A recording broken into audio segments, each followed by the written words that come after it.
కొండవీటి కోట 50 కొండల సమాహారం. అలనాటి చారిత్రక చిహ్నాలు ఇప్పటికీ నాటి ప్రాభవాన్ని చాటుతాయి.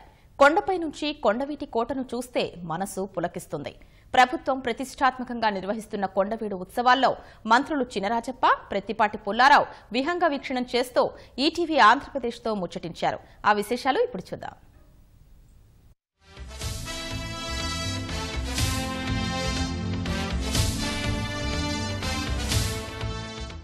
కొండవీటి కోట ఉత్సవాలు ఉత్సాహంగా సాగుతున్నాయి. తొలి రోజు నిమ్మకాయల చినరాజప్ప, అలాగే మంత్రి ప్రత్తిపాటి పుల్లారావు ఉన్నతాధికారులు కూడా వచ్చారు. కొండవీటి కోటను విహంగా వీక్షణం ద్వారా చూస్తున్నారు. అసలు సందడి ఎలా ఉంది, కార్యక్రమం ఉత్సాహంగా ఎలా సాగుతున్నాయో మనం తెలుసుకుందాం.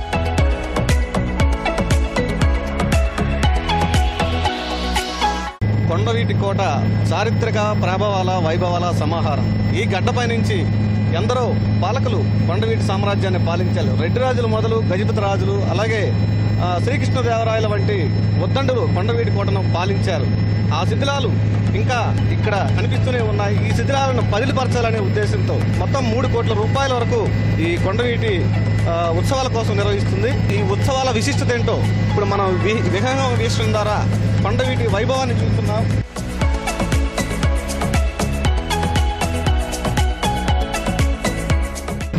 ఏడు శతాబ్దాల రాచరిక పాలనకు సాక్షిపోతాం కొండవీటి గిరిదుర్గం. అదేవిధంగా శత్రు దుర్భేద్యానికి కొండవీడు గిరిదుర్గం. వేమారెడ్డి దగ్గర నుంచి 4 రెడ్డి రాజులు పరిపాలించినటువంటిది. ఆ తర్వాత గజపతులు, ఆ తర్వాత శ్రీకృష్ణదేవరాయల కుటుంబం, ఆ తర్వాత కులీ కుతుబ్ షా, అదేవిధంగా ముత్తుజా ఖాన్. చైనా తర్వాత 23 కిలోమీటర్ల పొడవైనటువంటి కోట కూడా ఉన్నటువంటి ఏకైక కోట కొండవీటి కోట. కొండవీటి కోట 3 చెరువులు, వెదుళ్ల చెరువు, వెదుళ్ల నుంచి ముత్యాలమ్మ చెరువుకి, ముత్యాలమ్మ చెరువు నుంచి పుట్టాలమ్మ చెరువుకి 1 by 1 గొలుసుకట్టు చెరువులు అంటారు మా ముఖ్యమంత్రి గారు. ఆ గొలుసుకట్టు చెరువులు ఈ కొండ మీద ఉండటం ఎక్కడ కూడా ఈ దేశంలో ఎక్కడ 3 చెరువులు లేవు. 365 రోజులు నీళ్లు ఉండేటువంటి ఈ యొక్క కొండవీడి కోట. కత్తుల బావి, గోపీనాథ స్వామి టెంపుల్, అదేవిధంగా వెన్నముద్ద వేణుగోపాల స్వామి, ప్రపంచంలో ఎక్కడా లేనంత విగ్రహం. లక్ష్మీ నరసింహస్వామి దేవాలయము, రామాలయము, శివాలయము, అదేవిధంగా మసీదు, దర్గాలు. ఇది కాక గుర్రపుశాల, వజ్రాల కొట్టు. రెడ్డి రాజుల కాలంలోనే ఇక్కడ ఇంటర్నేషనల్ ట్రేడ్ ఎగ్జిబిషన్ కూడా నిర్వహించారు. అటువంటి చరిత్ర కలిగినటువంటి ఈ యొక్క కొండవీడుని ప్రపంచ పర్యాటక చిత్రపటంలో ఉంచాలి అనేటువంటిది మన ప్రీతం ముఖ్యమంత్రి గారి యొక్క ఆలోచన. దానికి ఇప్పటివరకు 90 కోట్ల రూపాయలు నిధులు కేటాయించి 60 కోట్ల రూపాయల పనులు పూర్తి చేసి ఈరోజు కొండవీడు కోట ఫెస్టివల్ 2 రోజులు నిర్వహిస్తూ ఉన్నాం.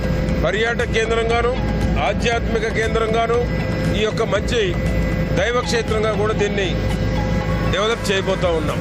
ప్రాచీన కాలంలో రెడ్డి రాజుల పాలన నాటి అన్నిటినీ కూడా ప్రభావాలన్నింటినీ ఈ తరం రాబోయేటువంటి తరంలో ఉన్నటువంటి వాళ్ళకు కూడా తెలియజెప్పేటువంటి దానికి ఒక చరిత్రాత్మకమైనటువంటి ప్రదేశం కొండవీడు కోట. ఇక్కడ మెడిసినల్ ప్లాంట్స్ కూడా ఉన్నాయి. బయట ఉన్నటువంటి సమాచారం ప్రకారం 500 కోట్ల రూపాయల వ్యాపారం ఇక్కడ ఉన్నటువంటి మెడిసినల్ ప్లాంట్స్ ద్వారా లబ్ధి పొందుతున్నారు. అనధికారికంగా అనేటువంటిది కూడా ఉంది. ప్రపంచ చిత్రపటంలో దీన్ని తీసుకెళ్లబోతా ఉన్నాము. ముఖ్యమంత్రి గారు ముగింపు ఉత్సవాలకు 3 గంటలకి ఇక్కడికి వస్తున్నారు. వచ్చిన తర్వాత కొన్ని సూచనలు, సలహాలతోటి ఈ కోటకు పూర్వ వైభవం తీసుకొచ్చి ఆనాడు పాలించిన పాలకుల యొక్క జ్ఞాపకాలన్నింటినీ రాబోయే తరాల వరకు కూడా తెలియజెప్పబోతున్నాం. 200 ఎకరాల పైగా స్థలం ఉంది కొండపైన. ఏం చేయబోతున్నారు భవిష్యత్తులో శాశ్వత ప్రాతిపదిక? ఈ 200 ఎకరాల్లో కూడా ముఖ్యమంత్రి గారు ఇంటర్నేషనల్ జూ ఏర్పాటు చేయాలని, ఒక హెల్త్ యూనివర్సిటీ ఏర్పాటు చేయాలని, 5 స్టార్ రిసార్ట్స్ ఇక్కడ ఏర్పాటు చేయాలని కొన్ని సూచనలు, సలహాలు ఇవ్వటం జరుగుతుంది. దీన్ని ఏ విధంగా ప్రపంచ పర్యాటకుల్ని ఆకర్షింపజేసి చరిత్రను తెలియజెప్పేటువంటి కోటగా దీన్ని కొండవీటి కోటని తీర్చిదిద్దాలి అనేటువంటిది మా ముఖ్యమంత్రి గారి కళ. కొండవీటి ఉత్సవాలు ఎలా సాగుతున్నాయి మీ సంస్కృతిని, సాంప్రదాయాన్ని, చరిత్రని బయటికి తీయాలి, ప్రజలకు చెప్పాలనే ఉద్దేశంతో ఇప్పటికే 4 సంవత్సరాల నుంచి సాంస్కృతిక కార్యక్రమాల ద్వారా, ఫెస్టివల్స్ ద్వారా ప్రజలందరూ పుష్కరాలు చేసి ఘనంగా చేసి ఇవాళ సంస్కృతిని పైకి తీసుకురావడం జరిగింది. అందులో కొండవీటి కోట ఈ చరిత్ర ఉన్నది. 23 గురుజులు ఉన్న కోట. ఈ కోటని 700 సంవత్సరాల తర్వాత వసంతోత్సవాలు జరిపేవారు ఆ రోజు. ఇప్పుడు వసంతోత్సవాలని ఈరోజు ఫెస్టివల్గా మరి కొండవీటి ఫెస్టివల్గా మనం ఇలా చంద్రబాబు నాయుడు గారు ఇలా ఈ కార్యక్రమం చేస్తున్నాడు. అలాగే దీని అభివృద్ధి కూడా 93 కోట్లు కేటాయించి ఇప్పటికే 60-40 కోట్లు ఖర్చు పెట్టి 60 కోట్లు ఖర్చు పెట్టి దీని అభివృద్ధి చేయాలన్నది ఒకటి. అలాగే టూరిజం, ఇంటర్నేషనల్ టూరిజంను ఎంకరేజ్ చేయాలి. ఇప్పటికీ ఆంధ్రప్రదేశ్లో టూరిజంను ఎంకరేజ్ చేయాలి. 1,00,000 రూములు కట్టాలనేది పెద్ద ఎత్తున చేస్తున్నాడు. దాంట్లో భాగంగానే ఇక్కడ కూడా టూరిజం ప్రాజెక్ట్ తీసుకొచ్చి దీని అభివృద్ధి చేయాలని సంకల్పంతో చంద్రబాబు నాయుడు ఉన్నారు. టూరిజం ప్రాధాన్యత ఇచ్చి విదేశీ యాత్రికులు కూడా ఇక్కడ తీసుకురావాలి, మన చరిత్రను తెలుసుకోవాలి, మన సాంప్రదాయాలు తెలుసుకోవాలి, చరిత్ర అందరికీ అందించాలనే ఉద్దేశంతో చంద్రబాబు నాయుడు ఉన్నారు. 2014లో మరి మన పచ్చిపాటి పుల్లారావు గారు శాసనసభ్యుడిగా ఉన్నాడు కనుక ఇది బయటికి తీసాడు. ముఖ్యమంత్రి గారికి చెప్పారు, ముఖ్యమంత్రి గారికి డబ్బులు కేటాయించారు. కేటాయించిన కాడి నుంచి కూడా పుల్లారావు గారి దగ్గరుండి మన దీన్ని పూర్తి చేసి ఇలా మాకు ప్రజలకు అందించడం జరుగుతుంది. చాలా సంతోషంగా భావిస్తుంది.